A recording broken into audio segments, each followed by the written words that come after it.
Welcome back to the Becoming Shameless podcast. I'm your host, Nicholas Wallace. I'm your host, Josiah Baines. Is our guest. Charles Hyman. And today we'll be discussing hustle culture. So, guys, what y'all think about hustle culture? Do you think it's good that hustle culture is such a prevalent thing in our society? I feel like with hustle culture, a lot of patience has been lost. Because I feel like a lot of people want whatever they want in an instant. Like they don't want to take the patience to kind of build up or work steadily for something. They don't want the incremental rise. They want the straight shoot to the top of that instant gratification type of thing. You know what I'm saying? So whenever somebody hustling, that kind of shows like I'm hustling because I want it now. Like somebody hustling for a car, somebody hustling for their house. They like I'm trying to make this money as fast as possible. Yeah. Sometimes you gotta patiently endure, as the Bible says. So, What you think? I think ultimately the whole hustle culture has, I want to say it's ultimately robbed God of allowing him to be our sustainer. Whoo! That's a word. Yeah. It's crazy. So, it's like God says that he's our sustainer. You know what I'm saying? But as far as this hustle and grind culture goes, I think that it has so many youth and young adults worn out with no results. So. Yeah. I think because with the hustle culture, because it doesn't encourage patience, that you lack a strong foundation, so it's easy to get swept away when the flood comes. Like when you're built on a rock, a house built on a rock, when the flood comes, it'll stand. But then if you're like doing it built it on sand, it's gonna wash away. And I think a lot of people, they start doing all these things, may start businesses, might start doing illegal activities, and then when the trials come, they have nothing to show for it, and everything's gone in an instant. Like, yeah, your house looked good when it was on the beach, but now it's in the middle of the ocean.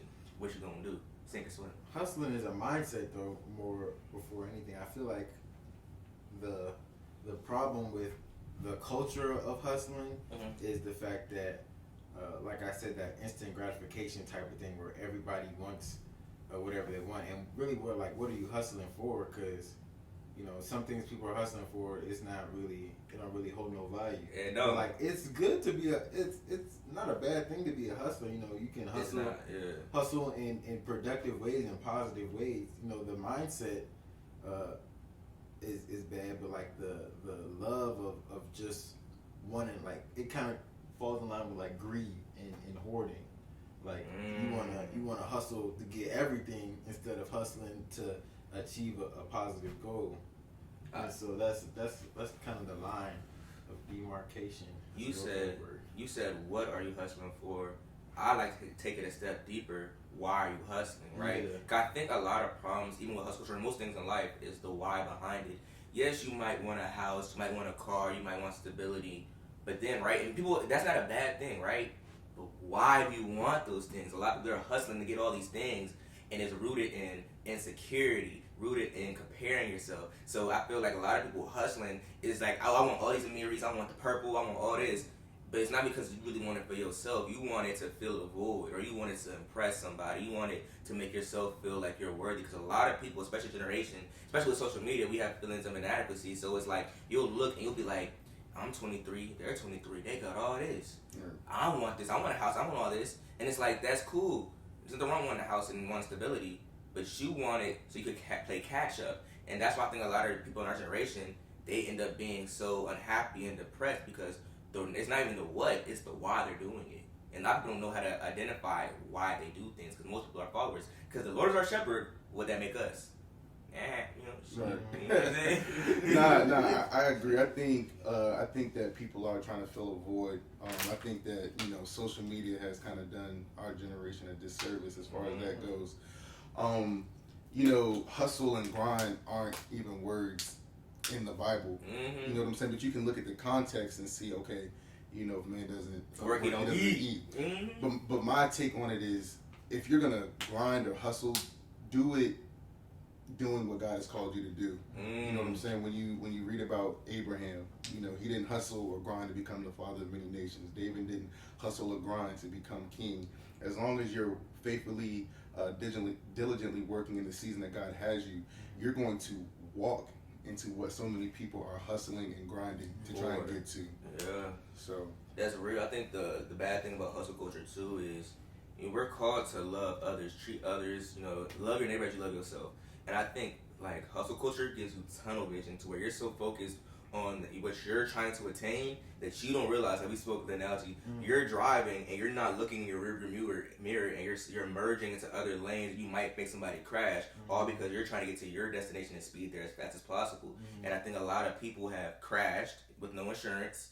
You know what I'm saying? Because God's our insurance. You get the reference. But like you're saying, they crashed with no insurance. And then now someone else is in a place where they can't even recoup or, you know what I'm saying, get themselves back to that sustainable place in their life. So I think a lot of times with hustle culture, especially like for example scamming, I don't care what none of y'all say. I detest it. Like I detest it. I don't like the getting over on people so you could benefit. And a lot of society nowadays, people are kind of like forget how they feel. That's not my problem. And it's like that hustle culture has made people even more selfish. So then it's like people are actually getting hurt, losing money, and you're benefiting. And I think hustle culture has, and even in the music, right? You know what I'm saying? Like rappers, if I don't got it, I'm gonna take it. If you got it and I see it, I'm gonna take it from you. And it's like, and even in like how it encourages this grind and this hustle and just getting money by any means. I think that's dehumanizing because one, especially for men, a lot of men, and I hate that stuff. And those like alpha male podcasts, they be like, men are only good for providing. That's not true. Go read the Bible. It's not true. But they subconsciously start to believe that, and they feel like the only way they're worthy is if they have money. And that's why I think a lot of men, which statistically, they kill themselves at a much larger rate. They make hustling and money their main objective. They don't ask why, and then they become depressed because the tunnel vision it gives you, you can't really see the other perspective or objecting views because you're so focused on obtaining this money because you feel like that'll give you self-worth. And it's crazy because a lot of them, when you get money, what do they still kill themselves because money's not going to sustain your happiness. You can rent it. You can rent happiness with money. You can never own it. I think a main mindset of people who are hustling is providing, right? So everybody not just out here just like, I just want to hustle just for the sake of hustling, or, you know what I'm saying? And I'm starting to kind of think just the word hustling is, I don't know, just kind of irking my nerves right now. But like it's like it's champ. It's you're trying to provide. Like that's what essentially you're doing. You're trying to provide for whatever the cause may be. I was listening to this dude named Jeremy Anderson, and he started off in the streets. You know what I'm saying, selling dope, all that stuff. Yeah. And it wasn't like anybody who's doing that is just out there to be out there, right? They trying to provide in some fashion, whether they trying to provide for their family or they trying to provide for themselves, or you know what I'm saying, they want the finer things in life, everything like that. So coming from that standpoint, it's a little bit more understanding when you get people who are now, like we said, trying to swerve into other lanes because they've become addicted to money, basically. And I feel like that's like at the root of it, of the whole hustle and the love of money. They loving money, and then you get people who are trying to, in the corporate world, trying to step on other people's backs to get up that ladder, to get that corporate ladder. Yeah, to get to a place where, you know what I'm saying, I got all the money, you know what I'm saying, I done hustle. And then you got people even in their household, like say somebody who's married, and you see this in all the BET movies, he's married, he's hustling so much he forget about his wife, his kids. He neglects himself. Yeah, exactly. Yeah. And so you have to find a balance, just like everything in life. You got to find a balance to where you want to provide. And I feel like for Christians in the Christian space, it comes with understanding that God is the provider, and you have to really rest in the fact of that. You know, whether I'm making this amount of money or this amount of money, right, and becoming a good steward over your money, you have to rely on God to help you steward your money, for God to help you, you know what I'm saying, bless you in certain ways and give you the wisdom to be able to steward that money well, you know, and with that comes saying no to a lot of stuff, you know what I'm saying? Say no because it's expensive. Exactly. You gotta say no to them expenses and say no to certain stuff. Right. So it's really that money tip where I feel like people really just kind of start to go on a tangent on that hustling direction and try to. No. I think that's good. I was gonna say, I know we've been talking about I guess the context has been like just as as a whole, as you know what I'm saying. But from like my take on it, especially as people that call themselves, you know, that are part of the body of believers, I think it's kind of twisted because, you know, we always like to sing like, God, you're my provider, you know, you're my sustainer, and I think the reason why people have bought into this hustle culture, again, I'm talking about the body of Christ, you know, they believe that, okay, my plan for my life is greater than God's plan for my life. So let me try to network my way to the top. Let me try to, you know, hustle and do all these things when God is like, nah, I need you to just do this. Yeah. Get in my word, learn of me. You know what I'm saying? Seek my kingdom first. And these things will be added to you. Right. Matthew 6:33. Right. So I think, like, you know, we have to just do a better job of doing that and fully relying just on Christ. You know what I'm saying? Yeah, and He will sustain you. Like, I'll be vulnerable. Don't rob me. But I remember I was doing like a fast, and then I was helping out with the church. Then boom, next day I get a call from my supervisor. I done got a raise. I ain't did nothing to get a raise. Right. So like I think like really when you seek the kingdom first, God will give you everything you need because it's literally the God of the universe, creator. Right. You feel like your plans. You feel like you're worried because you feel like your plans are gonna work out. Like He can't sustain you. He creates the universe, bro. Like that don't make sense. But also, and then to that point, I don't want people to. Well, I know some people might be like, well, you know, there's people that have grinded and hustled and now they're millionaires and stuff like that. But yeah, but also they're moving out of purpose. So now, who are you serving and what are you doing? You know what I'm saying? To further the kingdom of heaven. And then not just that, the Bible says what God gives you will come without sorrow. These people, like, you might see people grinding their whole life to get that stuff. You're like, oh, they're a millionaire. But look at what cost. For example, like a Michael Jackson, right? Oh, I want to be like a Michael Jackson. That man couldn't go outside. Right. He didn't have the peace or, like, he didn't have any time for himself. What God gives you in abundance will never come at a cost. And I think what the hustle culture is, you know what's crazy about hustle culture, which I don't like? Most people aren't focused on the rest aspect, right? You grind, don't sleep. While you sleep, they working. And it's like, one, you don't need to be first.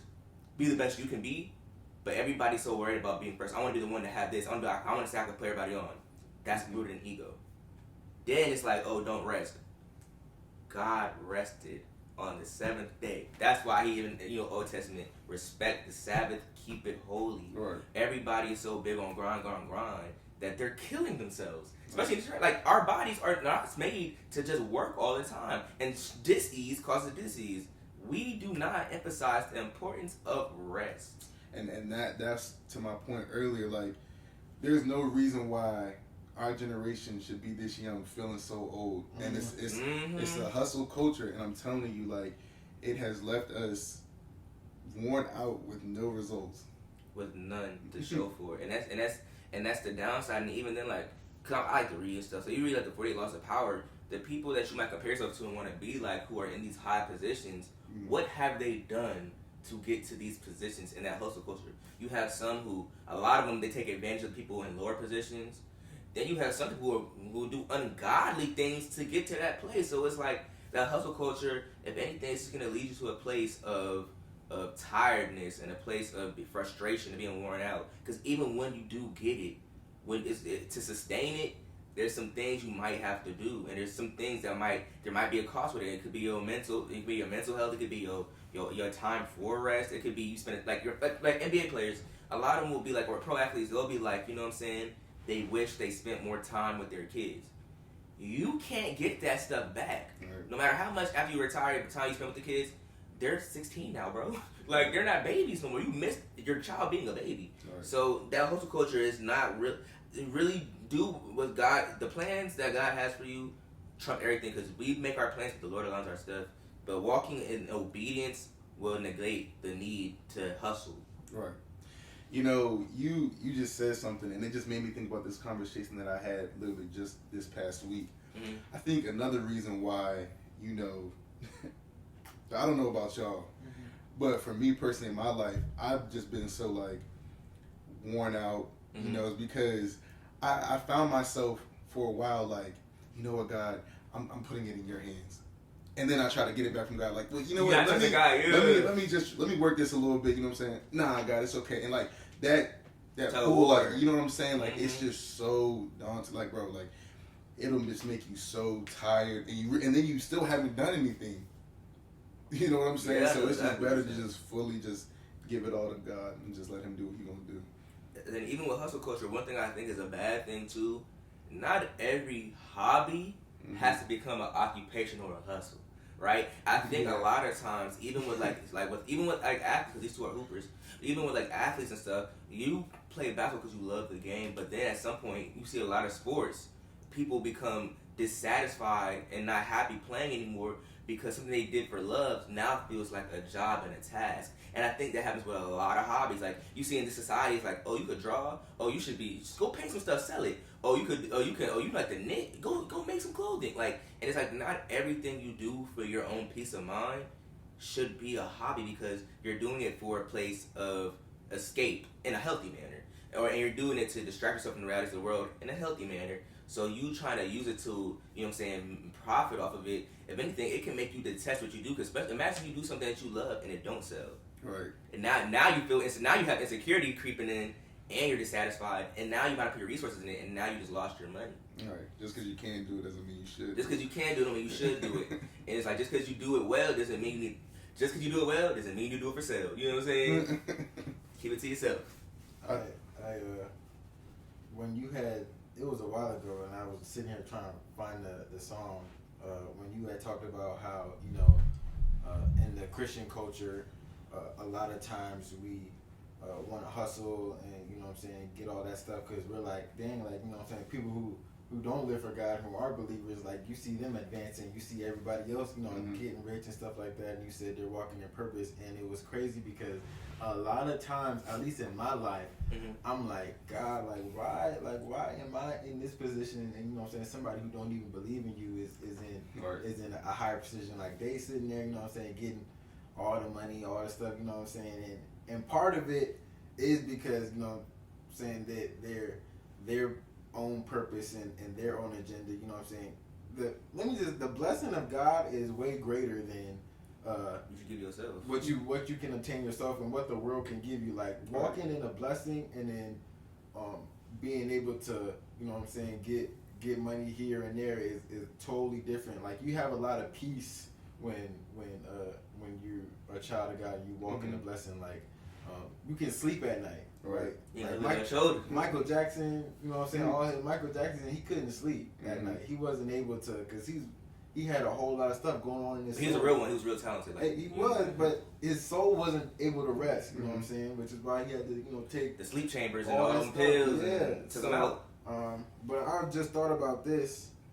This is a song of ASAP. I wanted to read the whole thing, but I just want to read. ASAP Rocky? Nah, ASAP. Oh, ASAP. He says, "What does God?" Okay, I'm gonna start at verse 10. He said, "And so people are dismayed and confused, drinking in all their words. What does God know?" They ask. "Does the Most High even know what's happening? Look at these wicked people enjoying life of ease while their riches multiply. Did I keep nothing pure from my heart? Did I keep myself innocent for no reason? I get nothing but trouble all day long. Every morning brings me pain.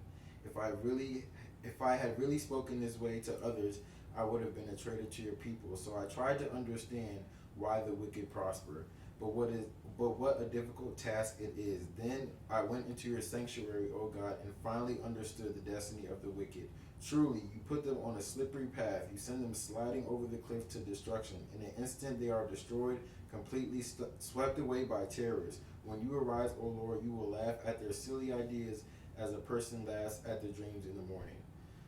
He's basically asking the same question. Like, he sees all these people, the wicked are prospering, you know what I'm saying? He's like, God, like, why are you doing this? And he realizes that the Lord has them in a different direction. They're not walking in the covering and the blessing covenant. Exactly, that he has over his people. Right. So eventually, whether it be now or whether it be, you know what I'm saying, their salvation or their souls, which I hope, you know what I'm saying, their salvation changes, but when somebody who's wicked, you can't sit there and worry about, you know what I'm saying, what's going on in their life, because they're on a slippery slope. Right.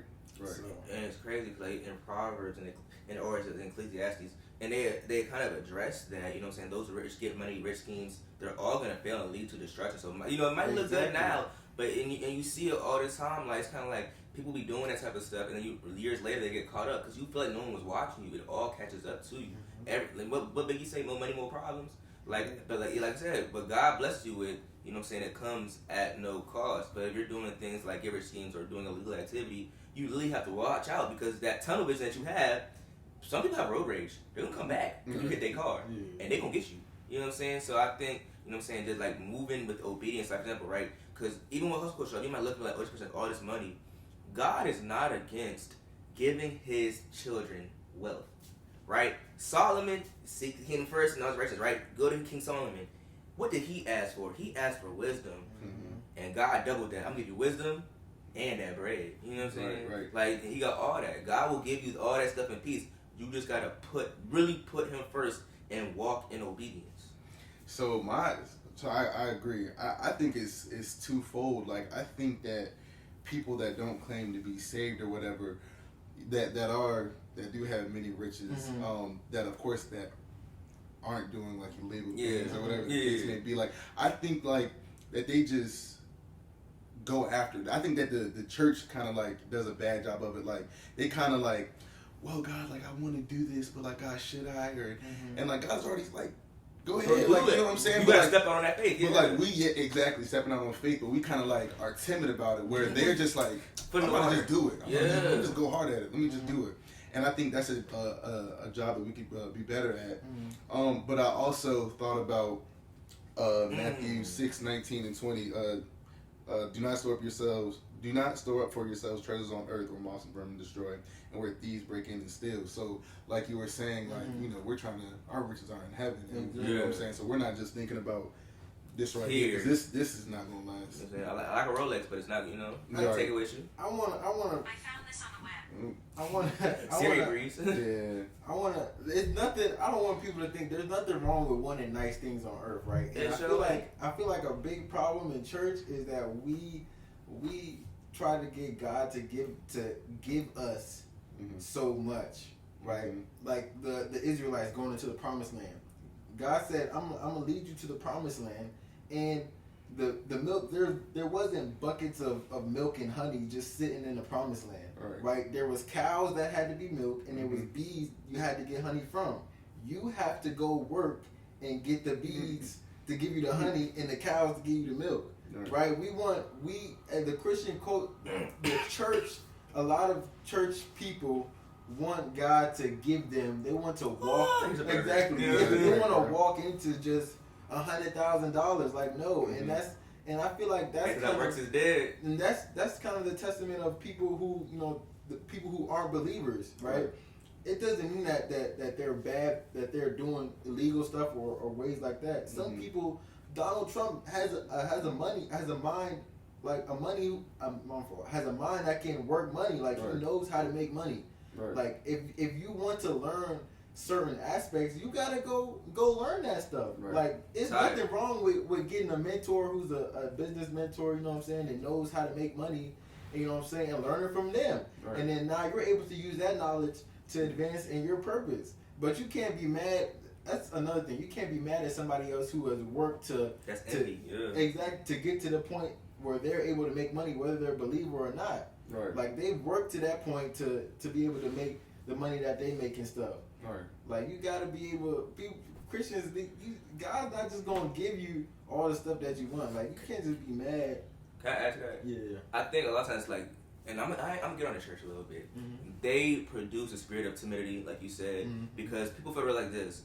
If God would put that on your heart, what makes you feel like you should question? If God put that on their heart, encourage it. Tell them to step out on faith. But I feel a lot of times it's so, should I trust God? And I feel like you're always questioning God, what you should do, then you're not trusting God. You know what I'm saying? Not saying you shouldn't ask God before you make, or you know what I'm saying, consult with God. But if God put that on your heart, you keep like going back and forth between it in your mind, you're not trusting God because God put that on your heart to do. So why aren't you doing it? And I think a lot of people realize this. Now this is a perspective, right? God is a God of order and He's just, right? If you move within the laws or whatever you want to create, like of the universe or like certain themes, you still get rewarded for it, right? So like God rewards diligence. Mm-hmm. Even if I feel like you don't always align with him in his beliefs, he's a just God. The same way how like it was a spiritual battles, everything's about order and what you align with. He will reward someone's diligence. The man who works, the man who does not work will eat. He rewards diligence too. Even though they may not serve him, God's a just God. He's still all of our Father. Right. He's still a just God. So you might look at somebody and be like, well, God, why do this? They don't even serve you, but they're moving in diligence, Right. and God rewards that. God respects stuff. Because if you really look at the Bible, God respects people's decisions and what they do. So if you're moving in a certain way, even if they may not serve them, you might be looking like but they're acting out more on faith than you are, and they don't believe in him. Go ahead. Well, to speak to to that spirit of timidness, like I said, I feel like a lot of people want God to be a step-by-step direction. So you could type of person, like like turn left. Like when you get there, turn left. When you get there, turn right. When they're right, you know, we're supposed to walk by faith, right? Yeah. As we're walking out our faith, God will say, you know what I'm saying, make that right. And a lot of times in life, right, we'll get to that point where we're like, okay, God, like, what do I do? Like, we just keep walking, and we grow weary of walking. Right. Like, if He don't tell you to go a certain way, then keep walking straight, right? And sometimes, and even in life, this is what happens. You make a right, and God allows you to make the right. And we think there's a difference between a good idea and a God idea, right? Vocabulary-wise, it's just the extra O. Mm-hmm. But and okay, Keela. And like in the spiritual, it's a lot of times in life we make that right, and sometimes that was just our own intuition. Like we pray, and how many times that I've actually thought like, yeah, like this is God right here, this is God, and wisdom is proven right by its results. That was just me. Right. So God's not saying like, dude, like, you know what I'm saying? Why you make that idea when you should have, like, he's not mad. He's gonna be like, yeah, that wasn't the way I told you to go. Right. Let's go back from making that right, make a U-turn, and go the other way. Like, you Right. actually have to. This is life we talking about. Life. You're not gonna get every single thing right, and Right. people want to do that so much so they can avoid like trials and tests. Like, dang, if I would have went this way, then Right. you know what I'm saying, I would have. You had to learn. God let you go that way because clearly you had to learn something. Right. If you're not learning something from every single experience, whether you listening to God or you was listening to your own situation, the whole point of it is you gotta learn something either way you go. And if you don't learn nothing, then Right. you just you. I think, I mean, to your point, like, you know, I think whatever, all of our experiences, you know, good or bad, God still uses it. Exactly. Yeah. But I did have 2 points, one for you and one for you. So when you were talking about, you know, God will never just give you money or whatever. Mm-hmm. And so I was watching Pastor Darius Daniels. Y'all know who that is? Yeah, that's my mom's favorite pastor. For real. Yeah. I was watching this little clip from Darius Daniels, and he was talking about how, like, you know, God will never give you money, Mm-hmm. you know what I'm saying, but he'll give you an idea and he'll give you a vision. Mm-hmm. And he'll ask, like, and it's your job to partner with him Mm-hmm. to help cultivate, you know what I'm saying, that idea, that vision. Yeah. And from there, that's when the finances The will money come. comes That's out. where, Yeah. you know, all Right. those different things will come. So that was good. And then I forgot, let me see. Oh, you were talking about how, what were you saying again about, like, some, like, non-believers do stuff and, like, they're not even saved? Say that part I again. said, when I was like, non-believers, they act out more on faith than people who believe. There you go. So it made me think about Proverbs 11:24-31. Those who give generously receive more, but those who are stingy with what is appropriate will grow needy. And I thought about how people, like, don't like Oprah, and, like, they some are biased about, you know, whatever. But I think that giving is a principle of the earth, whether you're a believer or not. You get a card. Yeah, you know what I'm saying? So she gives, you know what I'm saying? Well, now from the heart, I don't know where it's coming from, but she's giving, you know what I'm saying? So she's receiving. I think it's just a principle of the earth. And like I said, it goes back to, like, God being a just God. Certain principles and things, even someone who might not read their Bible, if they're really aligning with what the Bible says, and the Bible's like, if you do this, then you will get this reward. Mm-hmm. Though they may not read the Bible, God's a fair God. He's a just God. And God's not a man. He don't lie. He's a God of His word. That's why they might be benefiting. They're acting out on faith more than you.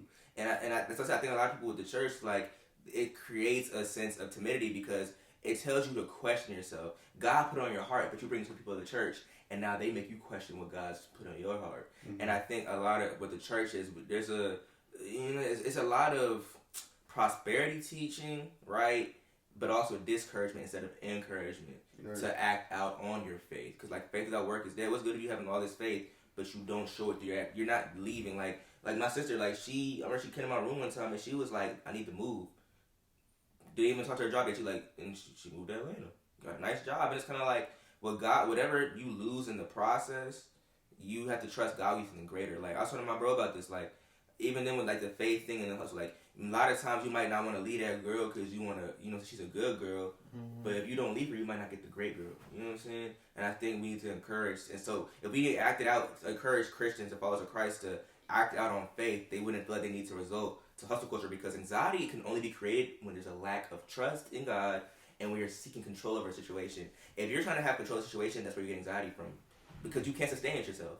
So I think we need to really encourage people to really lean on God and not just like the tug of war, what most of us do. Like, God, here's our problems. Okay, let me handle it real quick. Like, no, like really give your problem to God. Like, act what you can do and then give it to God and let him cook. Right. That's good. I don't even. That's good. Like, let them cook, cause like bro, like people are just like, I think a lot of people don't realize a lot of followers of Christ, we become envious. We don't want to look at it like that, but you're envious. You see the people doing wrong, and you do not covet what somebody else has, and we'll do that. And it's kind of like, when I feel like people don't realize when there's something to be learned from everything. When you're jealous, that means you want that for yourself. So if you want that for yourself, why don't you go get it? And I think a lot of times people are so content and complacent because they're not willing to step out on faith that they won't go get it. So they'll just look and they don't. And that's why I think, you know how the church has a stigma of gossiping and jealousy and old women be hating, because a lot of these older people, they have never acted out on faith. And I think a lot of people don't realize when you're in close proximity with what you want and what you don't have, it builds resentment. Yeah. And I think it's a lot of within the church and not just the church but in life. But I'm saying because we followers of Christ. You know what I'm saying that's where a lot of the bad stigma comes from. You have all these people, they like 7 years old. They never did what God put in their heart when they were 20. They see a bunch of 20-year-olds maybe having what they have, or they see a 20-year-old being happy, right? And that's where like even the black community, and I'm gonna speak about like I'll be black, so that's what I'm saying. But in general, the whole crab in a bucket mentality comes in because they had to hustle and struggle for certain stuff. They don't like the fact that you're not stressed out like they were. The crab in a bucket mentality. You see it all the time in the work field. Like people don't like when someone doesn't have to struggle as bad as they do, because the reason, and if you really break it down, a lot of it has to do with the envy that comes from not going after what you wanted when you were that age, and not stepping on that faith. There's gotta be a better way to look at a scenario where, you know what I'm saying, you have the older people who are looking at the younger kids, or, you know what I'm saying, Christians, believers who are looking at non-believers, right? You don't know what that person, like, you don't even know that person at all. Like, you don't know half of their story. So, right, when you really think about it, right, it is so, like you said, envious and selfish and full of pride and ego. You have to kill your pride and your ego to really be able to experience life in general first, and then to be able to receive what God has for you, right? If I'm sitting there so prideful and so full of envy and ego, sitting there looking at somebody else who's a non-believer, like why do they have everything? First of all, you don't even know that person. Like they could have had a whole different story of how they got to that point. Say it. And like you talking, bro. You don't know what God put in their life, even though they may not be a believer, right? You don't know where they going. Like what Mary said, what you don't know is because you don't know they praying. They get home, they on their knees. You don't know that. Exactly. Like just because you don't visibly see what you and bro. You spitting though. That is a real big problem with believers, right? We expect to see ourselves. You feel like you deserve it out of somebody else. Like when somebody has money and they're not showing the Christian-like Like, there's a difference between somebody having fruit and somebody showing the Christian-like qualities that you want to see, right? We want to see people to have the Christian-like qualities that I have. Like, if you don't act how I act, then you're not a Christian. You're not walking how I walk. Exactly. Yeah. If you're not doing the things that I'm doing, you're not a Christian, right? That's like me saying if I go to Australia, right? Say somebody, not Australia, say China. Say somebody was from America, they moved to China, right? I go to China and they speak in Chinese. I'm like, you're not an American, you speak Chinese. Right. What are you talking about? I can speak Chinese and American. Right. I'm an immigrant. Exactly. I was born in America. I moved over here. I had to speak Chinese because I live over here. Right. But I can speak American if I really have to. You mean English? Yeah, I can speak English if I really have to. Like, you have no idea. So to come up to somebody and be like, yo, like that's not fair. Like, and it would be stupid of me to be like, how come they get to speak Chinese? How come I can't? You know what I'm saying? Right. Then I'm doing Duolingo and doing all this stuff on my phone. Rosetta Stone. Exactly. I'm trying to. And they over here and they know because they work to learn Chinese. They spent the time and effort to learn Chinese. So how dare you? So that kind of goes with this, like, and I feel like we should talk about this in another episode. We're kind of running out of time. Chasing being right versus righteousness, and I think that's where the problem is, right? So, like, say like a Daniel in the Bible. Daniel wasn't sinless, you get what I'm saying? Yeah. But he was a man after God's own heart, so he got blessings. David. I think he's talking to say, yeah, David, sorry, Jesus. But like, yeah, David, what's it called? Like, yeah, he's a man after God's own heart. Though he wasn't perfect, he sought after God, and he was rewarded, tenfold, and blessed, right? I think a lot of times, and you see it in the church, people are so focused on their walk, and your walk looking like theirs, because they're thinking it's a one way to be right, when we're all chasing the righteousness that is Jesus, and God can use us. God gave us the personality for a reason. We are all different. So how he uses me versus you might be different, but it's all good to the glory of God. And I think when we're trying to be right all the time, and then we see someone who's not our ideal right, but they're getting rewarded, even though we think they're doing it wrong, that's where that envy creeps in. But I think we should just get a stat and include it in another episode, because we kind of run short on time. That was good though. Yeah, that's all Jesus. Nah, I think, I mean, so ultimately, I think as far as the hustle culture, I know that it's not always black and white. You know what I'm saying? I know it's a lot of things that play into it. As far as like, it's funny that, you know, we all have different life experience, because the way y'all are talking, it seems like y'all like have really dealt with like the older generation, like, you know, just having a negative view on the younger generation, and you know, I guess the work or lack thereof, you know what I'm saying, that we put in. And so what I'm getting is like, you know, you guys don't ever want to be like Saul, to where you're jealous of, you know, the younger generation, where you're supposed to be pouring into and, you know, giving them wisdom and setting them up, you know, better than how you got it, you know what I'm saying, and just not being jealous. So I can feel that, bro. I agree. And so I think if all I can say, especially to y'all's viewers, you know what I'm saying, like, don't buy into this whole hustle and hustle culture and this grind culture, but if anything, go hard at what God has called you to do. You know what I'm saying? And I think that whatever it is that you're believing God for, you know, you'll be able to walk into it, where other people are just exhausting themselves trying to get to it. So yeah, that's good. That's a word. I think we all good. Appreciate you for coming.